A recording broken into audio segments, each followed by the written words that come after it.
O Flávio Bolsonaro desandou aí a defender a turma dele, e ele deu duas declarações hoje, uma mais cedo nas redes sociais, que me parece que ele falou que pensar em matar não é crime, e agora que ele disse que o Lula deve a presidência ao Alexandre de Moraes.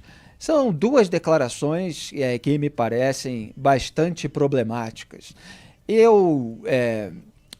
Bom, em relação à primeira, o que o relatório da PF mostra, e o que nós resumimos aqui de uma maneira muito rápida, é que as pessoas não só pensaram, elas chegaram a ter ações de monitoramento, elas chegaram a elaborar plano, a escrever plano, a imprimir no Palácio do Planalto. Então, é preciso analisar o que é um pensamento. A pessoa no trânsito, alguém fecha ela, pensa que ela gostaria de matar aquela pessoa, mas é claro que ela não vai concretizar isso. E o planejamento mesmo de um crime com todos os indícios de etapas que foram cumpridas para esse fim.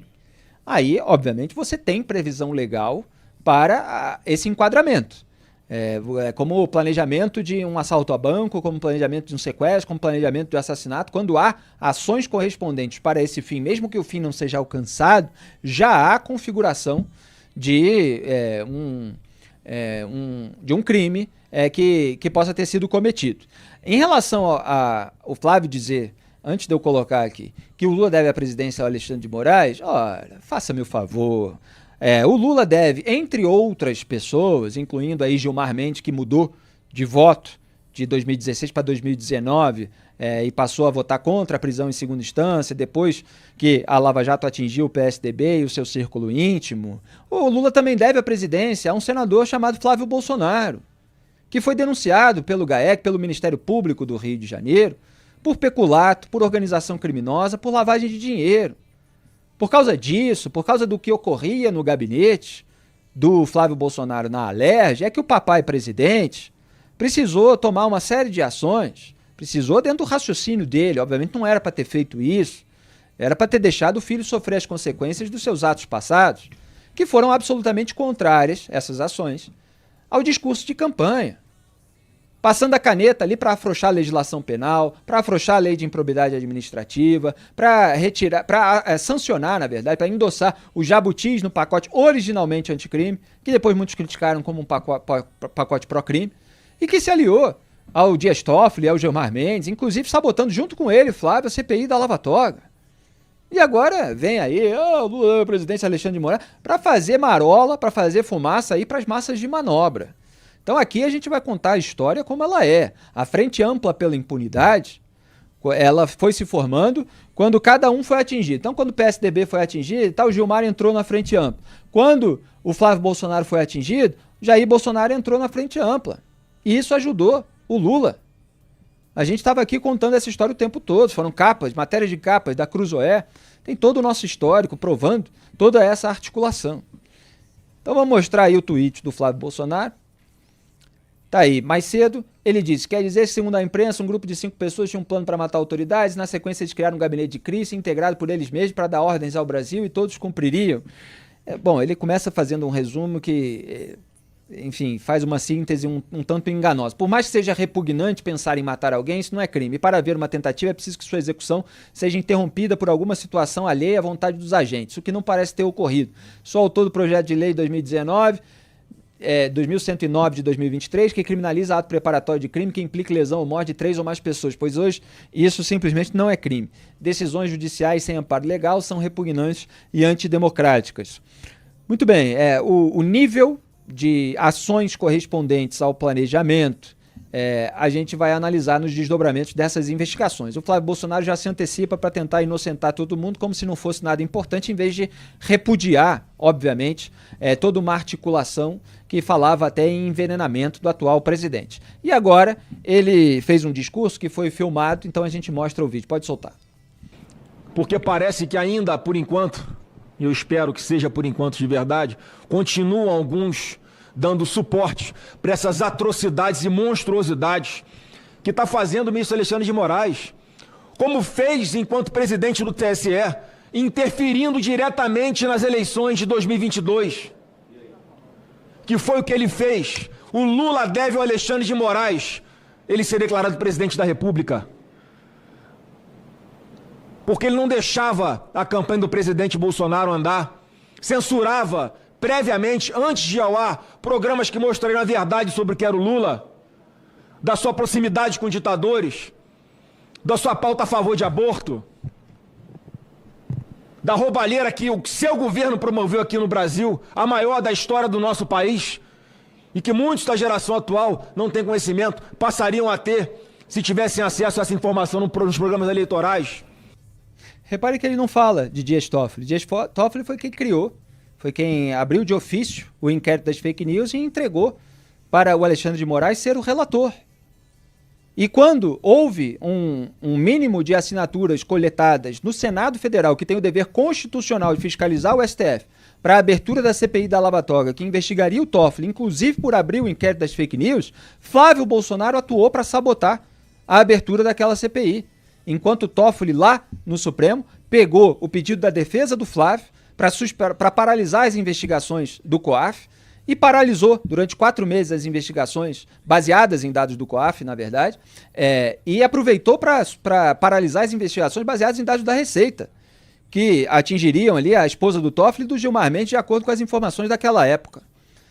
Então, Flávio Bolsonaro é isso, é o discurso da propaganda bolsonarista. Claro que tem elementos de verdade em críticas ao Moraes, claro.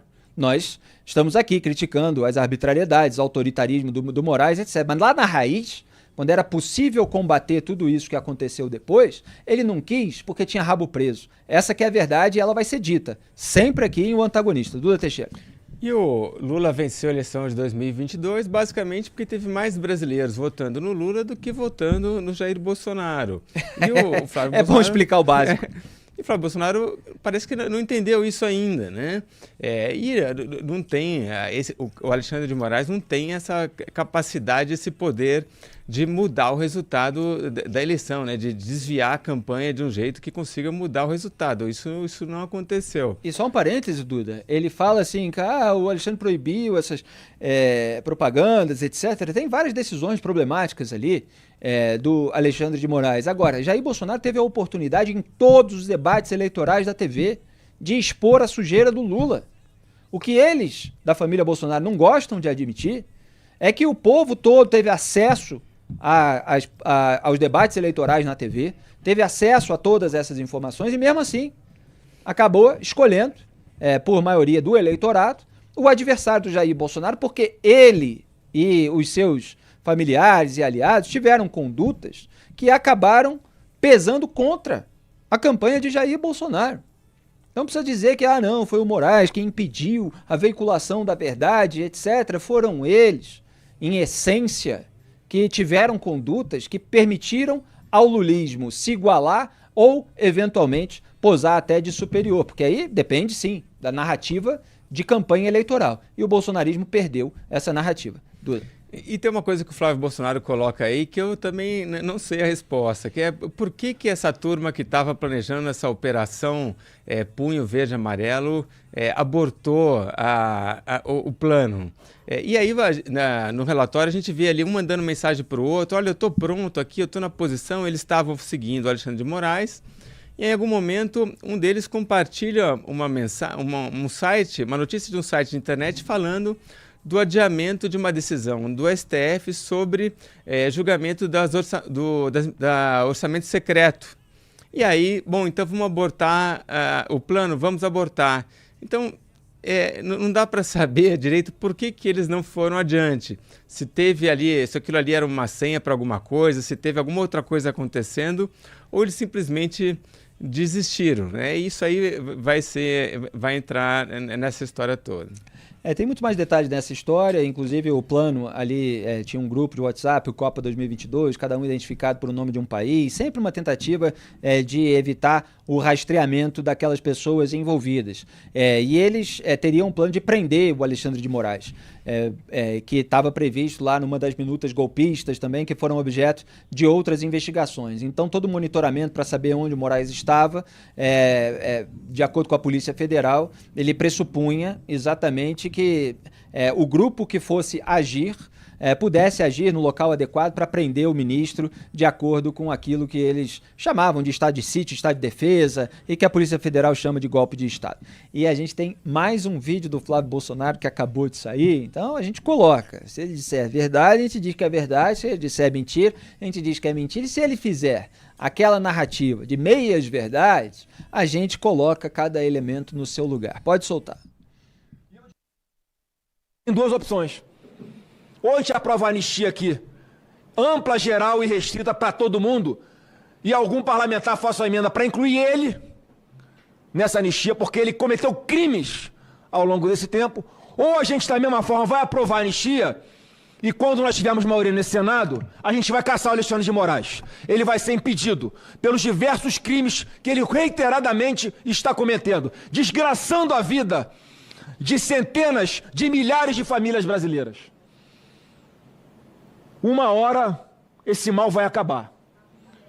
E se for como sempre mostrou a história do nosso Brasil, com alguma pacificação, que passa assim pela anistia, porque ele é o primeiro a vir a público e tentar jogar um balde de água fria num processo que está sendo construído dentro da política, com respeito, de forma democrática, e tem que conversar com todo mundo, porque senão não andam as coisas aqui nessa casa, então não caiam discursos fáceis daqueles que se acham os super fodões e que vão sentar ali e vão começar a dar ordem nos votos dos outros senadores, porque não vão conseguir os votos. E como tá valente agora o Flávio Bolsonaro, tem duas opções, o Alexandre de Moraes, é anistia, etc. Onde é que tava lá atrás? Lá atrás, lembra o que ele dizia, Duda Teixeira? Ele dizia assim, a quem interessa uma tensão entre os poderes? Lembra, Vitor Martins, nosso produtor? Esse era o Flávio Bolsonaro.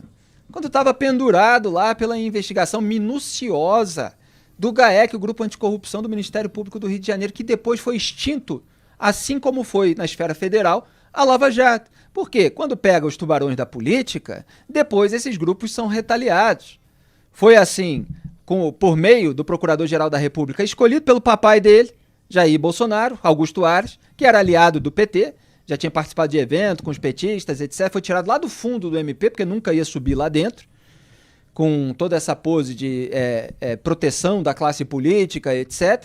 Bolsonaro viu que Sérgio Moro, naquela época, não iria ajudar a blindar a família, pegou lá o Aras, que tinha essa inclinação à defesa da classe política contra o próprio Ministério Público onde atuava. Então, o Aras acabou com a Lava Jato a serviço de Jair Bolsonaro. O próprio Bolsonaro falou em discurso, e a gente tem o vídeo. Eu acabei com a Lava Jato, disse Jair Bolsonaro. E depois, lá no Rio de Janeiro, se aproximaram do Cláudio Castro, governador, depois que foi empichado Wilson Witzel, que se tornou rival dessa família, família Bolsonaro.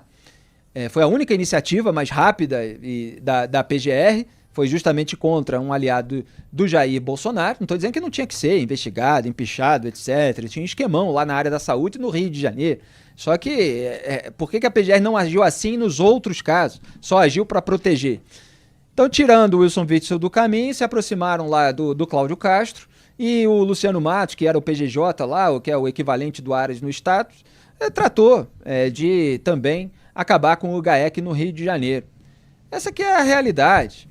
Agora ele posa de valente aí, falando de anistia. Por que o pai não dissuadiu, não desestimulou essas pessoas a fazer isso? Por que foi deixando a corda esticar? Porque interessava. Porque não queria reconhecer as responsabilidades. Porque não queria aceitar a humilhação de que fez um governo que no eleitorado moderado e independente foi mal visto em razão das suas condutas, dos seus estelionatos eleitorais, da alopragem na pandemia, desse reacionarismo que procurava um golpe, etc. Então tá aí, agora fica com esse discursinho, com essa pose toda, a gente tem que lembrar o histórico dessa família. Duda Teixeira. Agora, o PL do Flávio Bolsonaro pode muito bem eleger o candidato deles no começo do ano que vem, para a Câmara dos Deputados, Hugo Mota, e para o Senado, o Davi Alcolumbre. O PL vai apoiar esses dois que vão ser os vencedores. Então ele pode, ano que vem, cobrar desses daí, principalmente do Alcolumbre, um impeachment do Alexandre de Moraes. Agora, é claro que isso não vai acontecer, porque o PL faz esse jogo de poder com o Centrão e não vai ter impeachment nenhum ali. Então, essas ameaças que ele faz aí, na verdade, não tem a menor chance de acontecer nesse momento.